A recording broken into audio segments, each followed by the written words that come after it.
Jesus? Queria pedir para os irmãos que abrissem em Filipenses. Filipenses, o capítulo 2.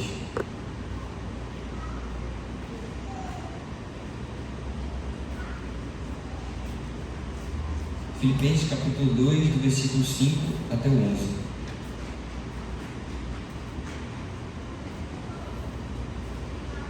Os irmãos encontraram? Amém? Amém.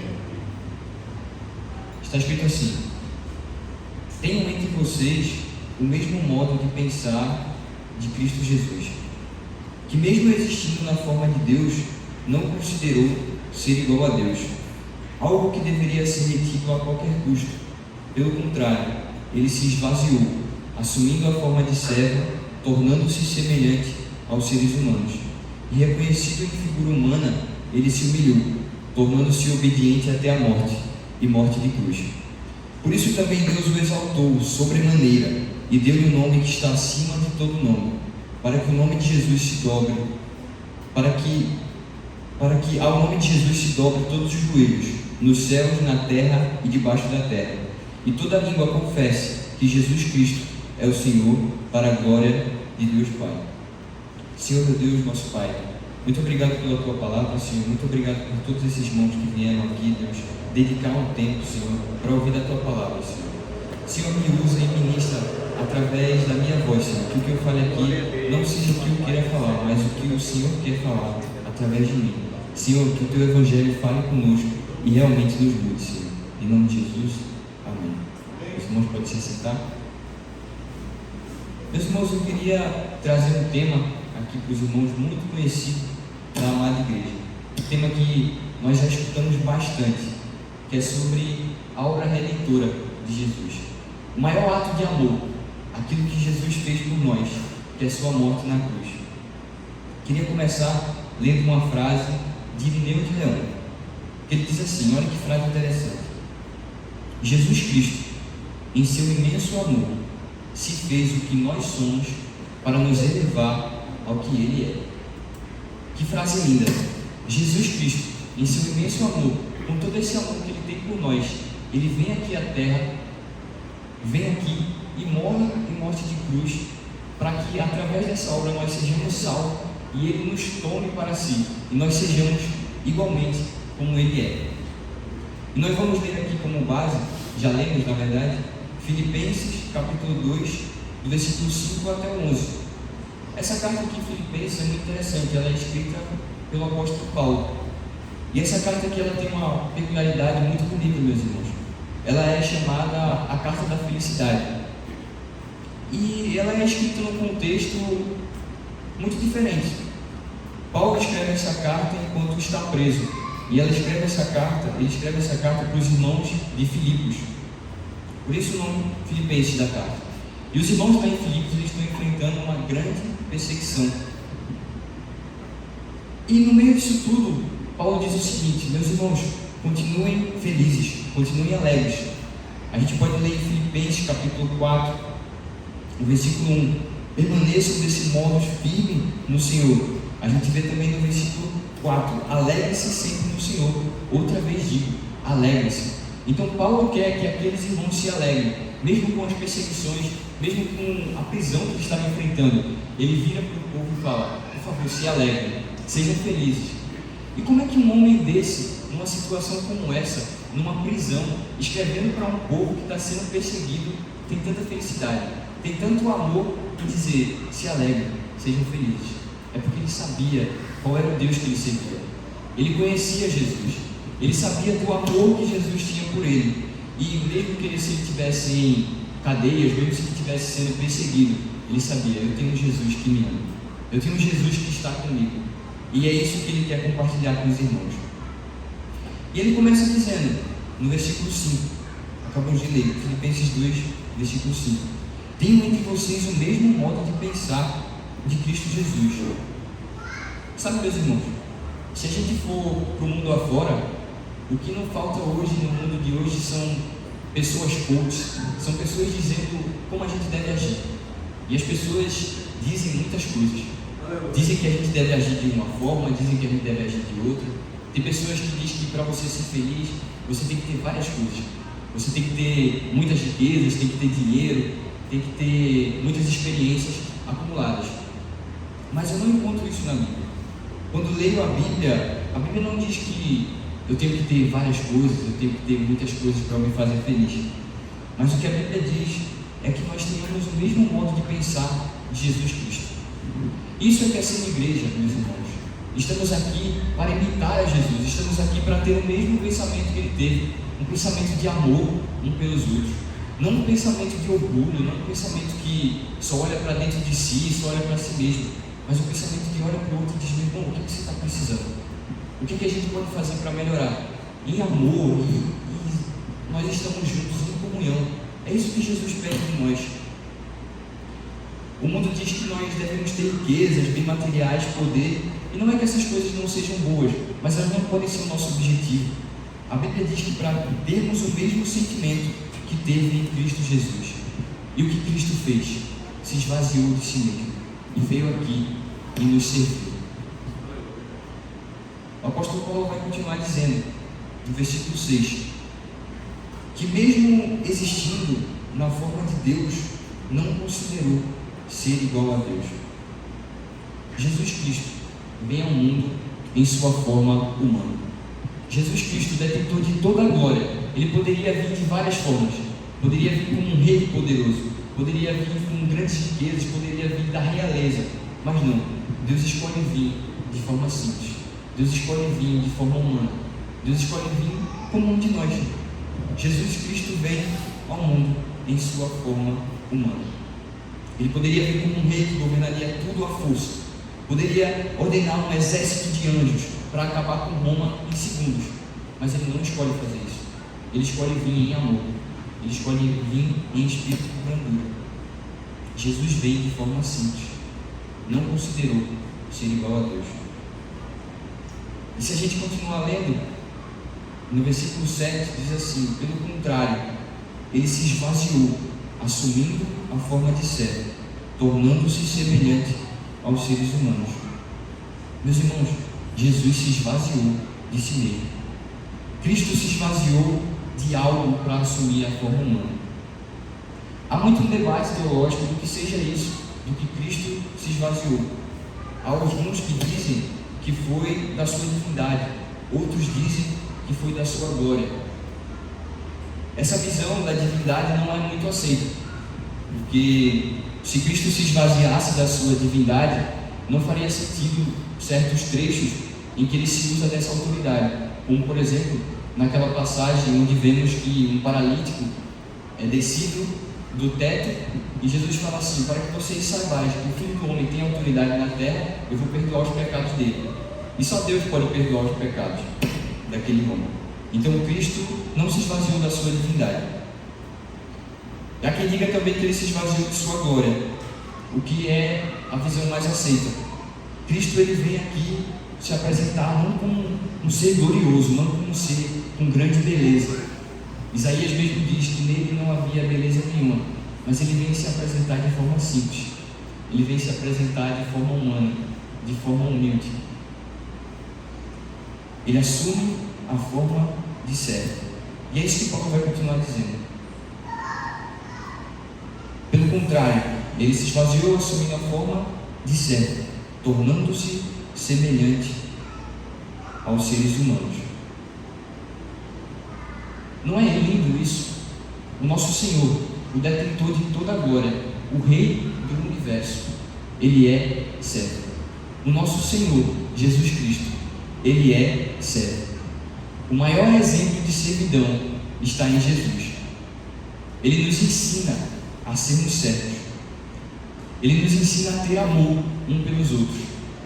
Sabe, Deus poderia vir aqui e mandar que todo mundo fizesse as coisas para Ele. Poderia vir aqui e pedir que todo mundo fizesse o que Ele quisesse à força, porque Ele tinha poder. Mas Ele escolhe vir aqui e servir os irmãos. Ele escolhe vir aqui e quando está na mesa Ele diz: eu vou lavar o pé de vocês. Eu vou mostrar o que é servir para vocês. Eu vou mostrar do meu amor para vocês. Jesus é tão belo nisso. Jesus nos ensina coisas tão gloriosas no seu modo de ser, e isso é tão belo, meus irmãos. O maior exemplo de servidão que nós temos é do nosso Senhor. O nosso Senhor é o maior exemplo de servidão que temos. Seguir o exemplo de Cristo é seguir o maior exemplo de servidão já visto.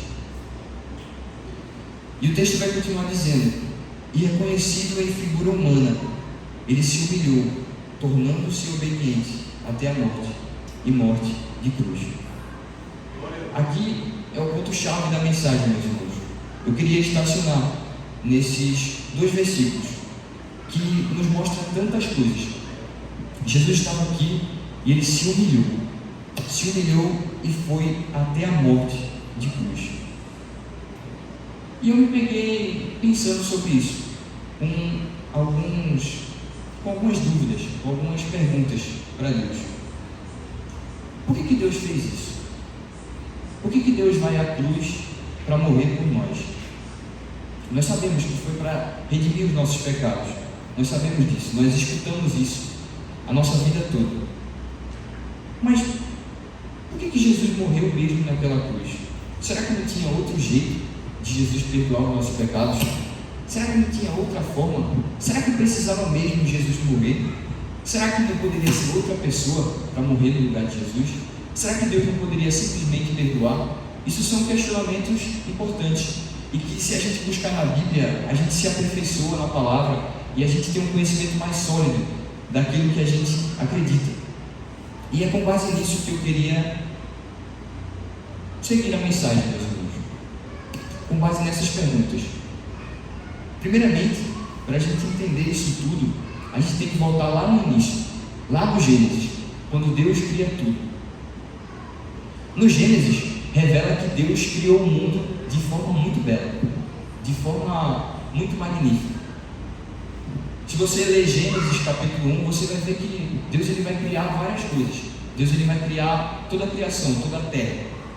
E tudo que Deus cria é muito interessante, porque ele olha e fala: isso é bom. E Deus viu que era bom. Tudo que Deus cria é bom. Tudo que foi criado por Deus é bom. Tudo que foi criado por Deus tem ordem e tem beleza. Mas se a gente continuar lendo Gênesis, e a gente chega lá em Gênesis capítulo 3, a gente descobre uma coisa que aconteceu. Gênesis nos mostra a queda do homem. Gênesis nos mostra a criação de Deus, mas também mostra a queda do homem que foi criado por Deus. Gênesis, quando mostra a queda do homem, ele mostra a ação de rebeldia do homem, corrompendo a boa criação de Deus. Então, quando Deus cria todas as coisas, quando Deus cria Adão, Deus cria Eva, Deus cria tudo, e Deus dá as ordens e os mandamentos para Adão: olha, não comam daquela árvore ali, que é a árvore do conhecimento do bem e do mal, não comam dela. Daí a serpente vem e fala com Eva, e Eva cai no conto da serpente e come do fruto proibido, e Adão também come. Naquele momento ali é que o pecado ele entra no mundo. Naquele momento ali a gente tem um ato de rebeldia a Deus. A criação de Deus que era boa, a criação de Deus que tinha ordem e tinha beleza, foi corrompida pela escolha do homem. Então, quando o pecado entra, o pecado ele causa desordem. O pecado ele é um ato de desobediência a Deus. O pecado ele é algo que ira o coração de Deus. E o homem fez isso. Adão fez isso. E a partir do momento que Adão peca, existem muitos efeitos. Existem muitas coisas que vão acontecer. O pecado ele mancha todo mundo. O pecado ele mancha toda a criação de Deus. Mancha também o ser humano. A partir de Adão, todas as outras descendências vão nascer em um estado de pecado. Vão nascer em um estado de natureza pecaminosa. Isso é do homem. Ninguém precisa ensinar ao homem a pecar. Ninguém precisa ensinar ao homem a ter orgulho, a ter inveja, a ser mal com as outras pessoas. O homem nasce sendo mal, porque o pecado está entranhado nessa nossa natureza. Por isso o homem precisa de Deus. O pecado manchou tudo. Tocaram em toda a boa criação de Deus. E isso nos já responde muita coisa. Porque muitas pessoas nos perguntam: Luiz, eu já tive muito esse questionamento na faculdade. Luiz, se Deus é bom, por que o mundo é tão mau? Por que o mundo tem tantas coisas ruins? É porque esse mundo aqui não era o mundo que Deus tinha projetado. Deus projetou um mundo bom, Deus projetou um mundo com ordem e beleza. Mas o homem corrompeu isso. O homem, com seu orgulho, com seu pecado, manchou a criação de Deus. E Romanos vai nos dizer que essa natureza, a vida, o mundo, ela geme. O mundo ele geme e suporta angústias até agora. Já pode pensar nisso? A natureza, o mundo geme, grita. Por quê? Porque o pecado manchou esse mundo. Porque o mal está nesse mundo. Todo pecado, ele é também uma espécie de vanglória. É querer colocar a sua vontade acima da vontade de Deus.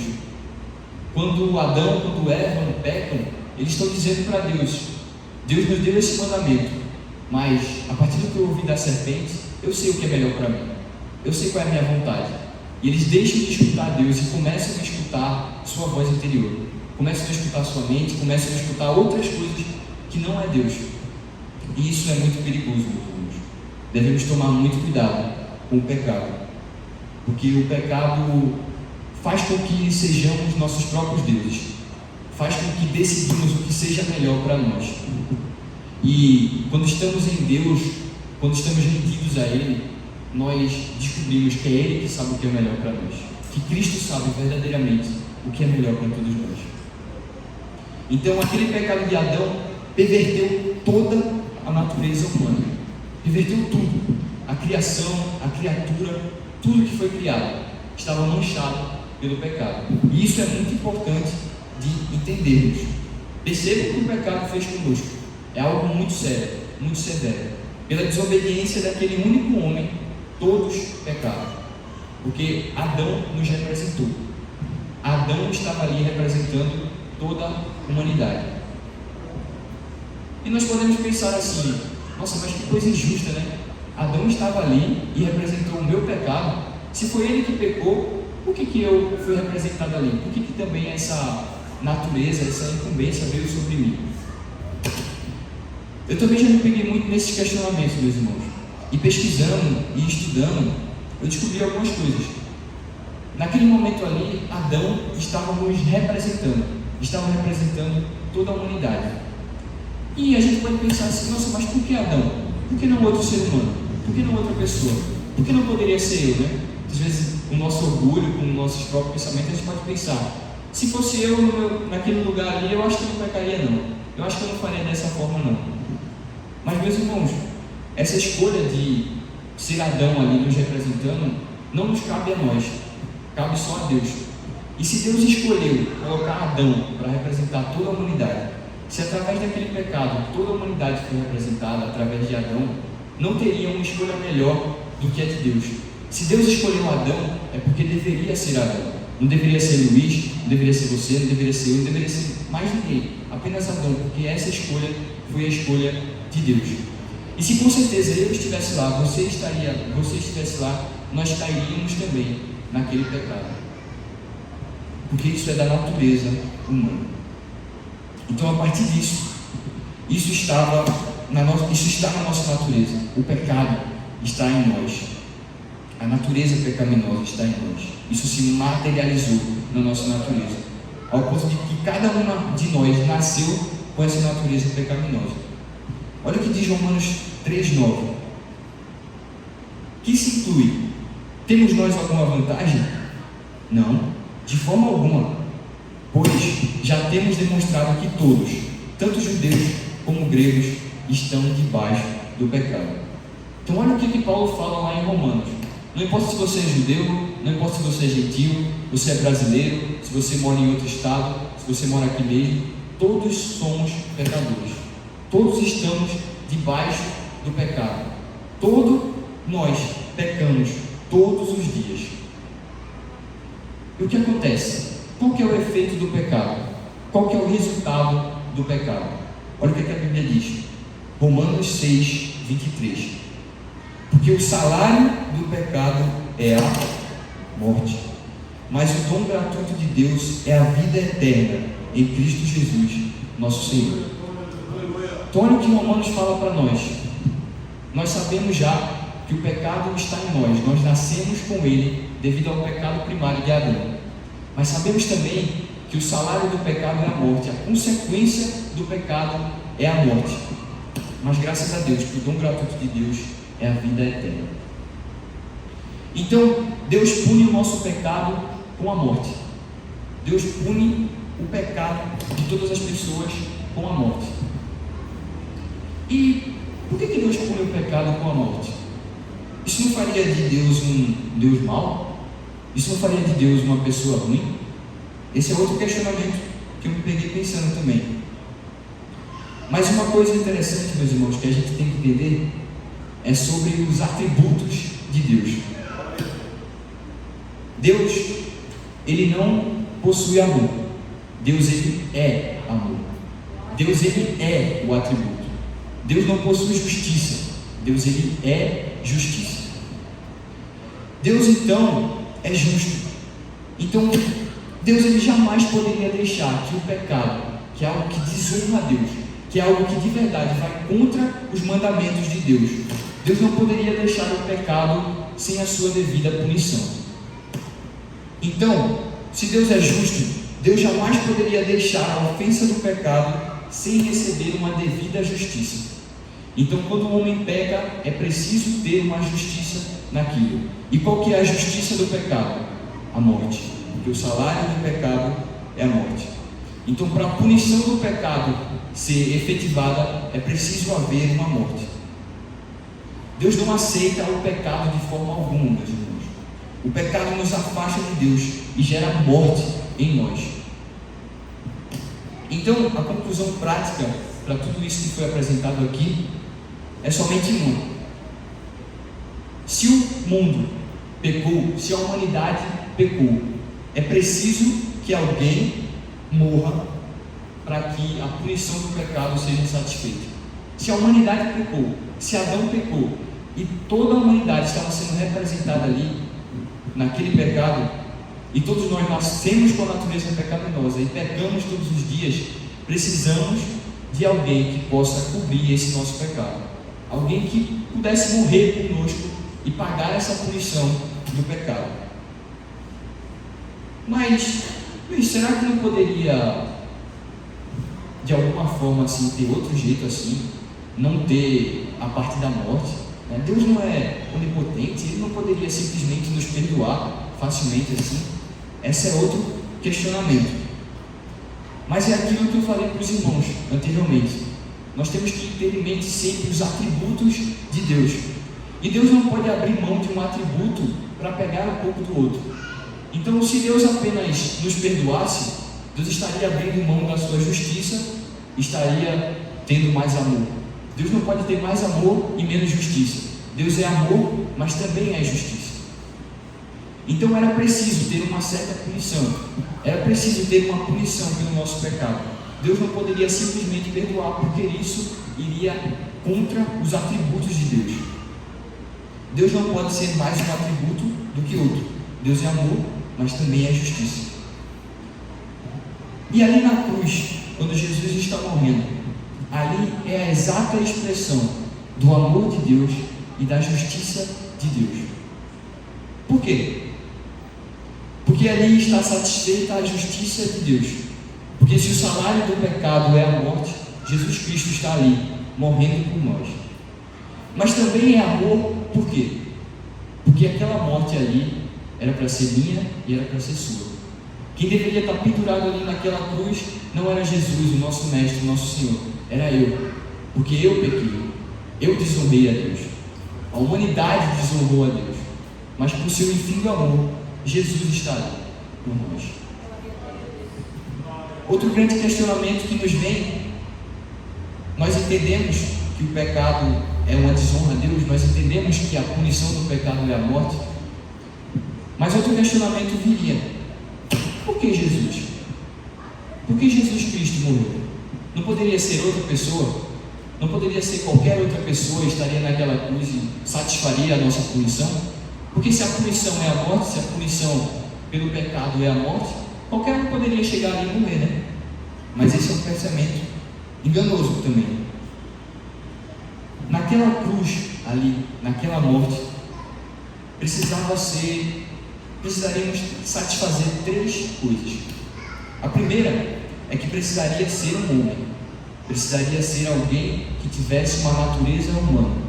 Por quê? Porque aquele homem deveria nos representar. Como Adão nos representou com o pecado, a morte da punição do pecado deveria ser representada também por um homem. Essa é a primeira condição.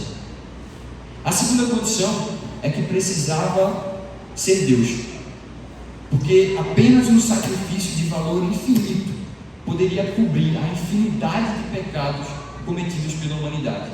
Pensa só, imagina quantas pessoas já pecaram, imagina quantos pecados que existem, quantas desonras existem a Deus.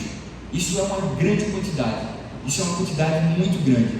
Então esse sacrifício da morte de alguém deveria ser de alguém infinito, deveria ser de alguém que fosse Deus. A terceira condição era que era preciso que fosse um homem perfeito, um homem sem pecado.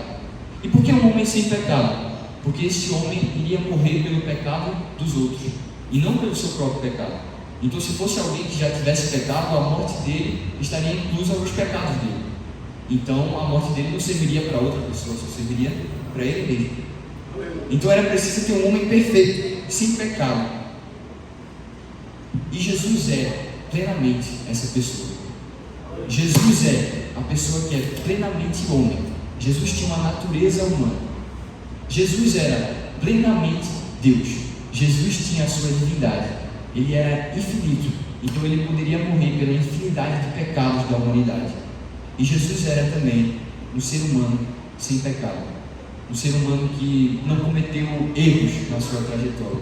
Então ele poderia morrer por nós e satisfazer a punição do nosso pecado. Jesus é plenamente divino, plenamente humano e não cometeu pecados em sua trajetória. Sua morte não foi para redimir os seus pecados, porque ele não tinha pecados, mas para redimir o pecado de toda a humanidade. Jesus vai para a cruz, meus irmãos, com seu infinito amor, com esse amor de servidão, com esse amor de ser servo, de nos servir e depois nos morrer por nós. Que grande amor é esse? Romanos 5 vai falar sobre isso. Se você ler Romanos 5, do capítulo 18, do versículo 18 até o 21, diz assim: portanto, assim como por uma só ofensa veio o juízo sobre todos os seres humanos para a condenação, assim também, por um só ato de justiça, veio a graça para sobre todos a justificação que dá a vida. Então olha isso que interessante. Romanos 5,18 fala que a ofensa de um só homem, quem é esse homem? Adão. Pela ofensa de um só homem, pelo pecado de um só homem, todos nós pecamos. Todos nós sofremos com isso. Todos nós tivemos o juízo. Assim também, por um só ato de justiça, veio a graça sobre todos nós. Aqui já está falando de Jesus. Aqui está falando de um contraste entre Adão e Jesus. Aqui está falando de Adão, em que em um só ato de ofensa ele fez com que todos pecassem. E está falando de Jesus, que em um só ato de justiça Deus fez com que todos nós fôssemos justificados, com que todos nós fôssemos salvos. E ele vai continuar dizendo no versículo 19: porque como pela desobediência de um só homem muitos se tornaram pecadores, assim também por meio da obediência de um só muitos se tornaram justos. Aqui esse capítulo ele faz muito esse paralelo entre Adão e entre Jesus. Pela desobediência de Adão todos desobedeceram, mas pela obediência de Jesus todos foram salvos. A lei, versículo 20 diz assim, Romanos 5,20: a lei veio para que aumentasse a ofensa, mas onde aumentou o pecado, muito mais abundou a graça.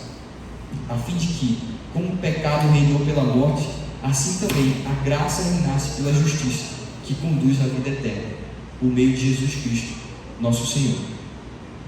Então, aquele primeiro pecado de Adão, aquele pecado inicial, faz com que a humanidade toda peque, faz com que toda a humanidade pereça, faz com que toda a humanidade ela tenha uma morte física e espiritual. Essa morte que nos distancia de Deus, essa morte que nós já nascemos com essa natureza pecaminosa. Mas também, meus irmãos, existe outra morte mais gloriosa, mais bonita que todas essas, que é a morte do nosso Senhor Jesus. Quando Jesus está ali morrendo por nós, quando Jesus está ali satisfazendo a nossa punição, quando Jesus está ali morrendo pelos nossos pecados, Ele está nos redimindo. Ele está fazendo a sua obra redentora em favor de nós. Quão glorioso é isso! Essa morte, que é uma morte tão poética, que é uma morte que produz vida, vida em nós, vida em abundância, vida eterna. A morte de Jesus na cruz nos produz uma vida eterna. Adão nos representou com o pecado, e a partir dele todos nós se tornamos pecadores. Isso os irmãos já entenderam. Mas através da obediência de Cristo Jesus, todos nós se tornamos justos.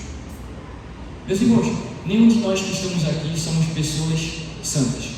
Todos nós temos nossos erros, todos nós temos os nossos pecados, todos nós falhamos em alguma coisa todos os dias. Nós não somos santos, nós temos muitos erros, mas uma coisa que eu posso assegurar para vocês é que se vocês de verdade estiverem depositados em Cristo, vocês são pessoas salvas. Vocês são pessoas que irão para o céu. Vocês são pessoas que virão a Cristo face a face. Isso daqui não é porque somos pessoas boas. Isso daqui não é porque isso aqui é para exaltar o nosso ego, porque eu sou salvo, porque eu tenho o céu e meu irmão não tem, eu sou melhor que ele. Não. Nós somos todos pecadores.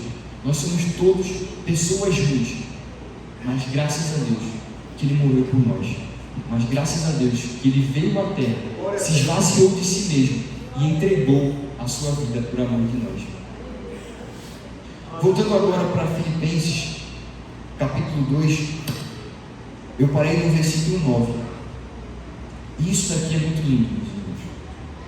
Olha o que o apóstolo Paulo vai dizer em seguida. Por isso retoma tudo que a gente falou anteriormente.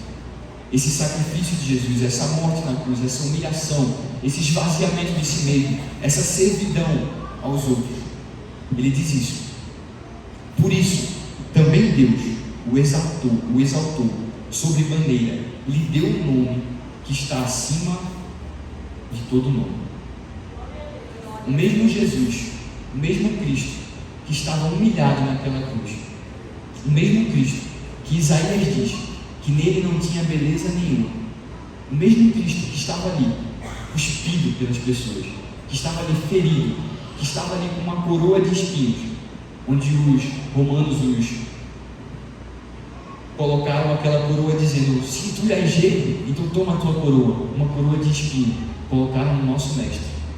Esse mesmo Cristo que foi humilhado, esse mesmo Cristo que foi desprezado, esse é o mesmo Cristo que Paulo está falando aqui. Esse é o mesmo Cristo que será exaltado e que o seu nome está sobre todo nome, e não há um nome dado entre os homens que nos dê a plena salvação como o nome de Jesus Cristo. A exaltação de Jesus, Ele está acima de todos, Ele está acima de qualquer pessoa. O Cristo que viram humilhado será o Cristo que aparecerá de forma gloriosa, será o Cristo que aparecerá de forma tão bela para esse mundo. E o apóstolo Paulo vai continuar dizendo no versículo 10: para que ao nome de Jesus todo joelho se dobre. Então terá um dia em que todo joelho se dobrará a Jesus Cristo. Vai ter um dia em que todo mundo vai olhar para esse Jesus que nós pregamos, para esse Jesus que às vezes quando vamos para a faculdade nós somos zombados por acreditar nisso. Às vezes no nosso trabalho nós somos chantageados por acreditar nisso. às vezes em tantos outros lugares, meus irmãos, mas um dia todo olho o verá. Todo olho verá esse Cristo glorioso. Toda língua confessará, todo joelho se prostrará diante dele e dirá: meu Deus, é verdade. É verdade isso que tanto falavam, é verdade isso que tanto diziam, é verdade isso que tanto pregavam, e eu não dava atenção, eu não dava a mínima para isso. Mas Cristo se revelará de forma gloriosa naquele momento.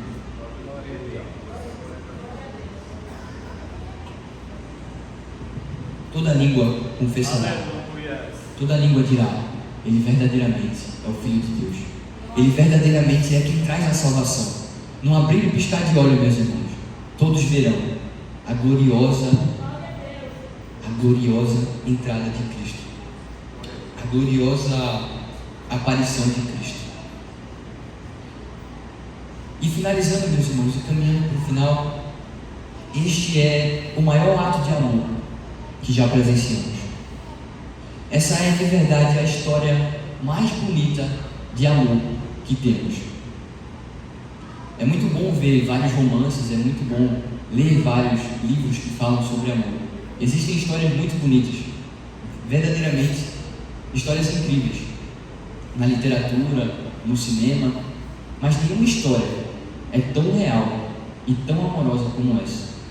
Nenhuma história é tão linda desse Deus que abre mão da sua glória para vir à terra, nos servir e nos dar a sua vida. Ele morre para que nós pudéssemos ter a verdadeira vida. Esse ato que é tão belo, que não tem outro motivo a não ser amor.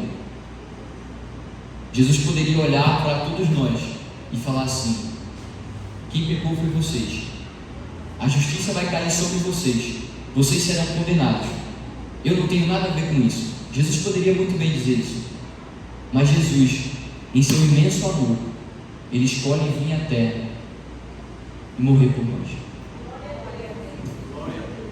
Queria finalizar lendo 1 João 3 e o 2, que diz assim: amados, agora somos filhos de Deus, mas ainda não se manifestou o que havemos de ser. Sabemos que quando ele se manifestar, seremos semelhante a ele, porque havemos de vê-lo como ele é. Meus irmãos, que coisa linda é esta. Jesus vem aqui, morre por nós, dá a vida por nós, e não somente isso, mas nos promete algo maior, nos promete algo melhor. Jesus morre por nós e diz assim, ressuscita e diz o seguinte: olha, eu vou, mas eu volto. E um dia há de se manifestar. Um dia nós estaremos com Ele plenamente. Nós estaremos juntos com Ele lá no céu. Nós estaremos juntos com Ele a todo momento. Ele vai se manifestar e nós poderemos ver quem verdadeiramente Ele é. Nós poderemos estar junto com Ele a todo momento. E lá naquele momento não terá mais dor, não terá mais aflição, não terá mais nada de ruim. Será só alegria, meus irmãos.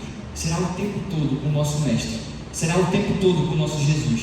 Será o tempo todo desfrutando e deleitando no Senhor. Meus irmãos, é por isso que Paulo fala em Romanos que ele suporta tudo.